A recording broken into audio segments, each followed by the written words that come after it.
Assalomu alaykum. Kim o'zbek bo'lsa shu videoga like bosib, menga obuna bo'lib,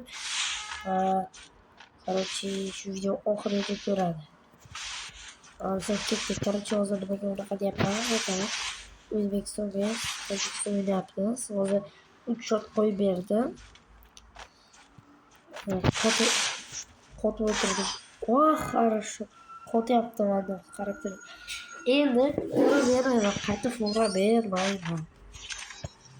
3 shot fora bergandim. Ketadi deydim bari.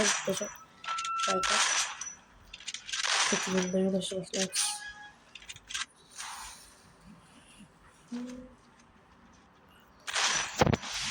Ezgarim. Okay.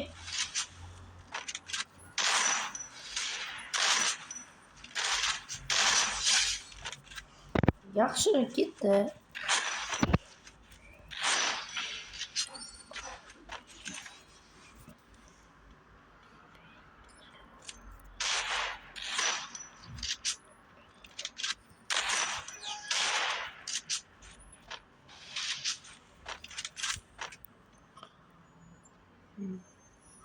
Oyog'ini qaranglar.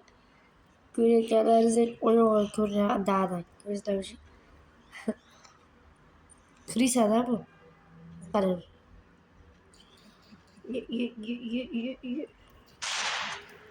Ke. Sekretli. Блядь, поздно. Ебать. Я hazırlaşımca. Kime? Ne yaptı bu ki? Yok bile ölmedi. Ölmedi. Şunları. Ölmedi. Yaxşı.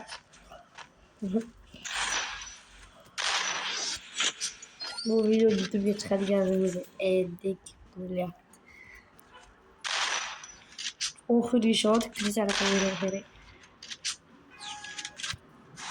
Bizlarniki bu bilan Dravaj degan Liverpoolga kelishamiz. Krisani qilib o'ynash mumkin emas deganmiz, lekin bu Krisani qilib o'ynayapti. Yaxshi. Все, o'zbek sili, короче, bo'lgan vagila. Ko'ryaptimi? O'zbek sili bo'lgan o'zbek noveradi. Yerdaga juda yutdim.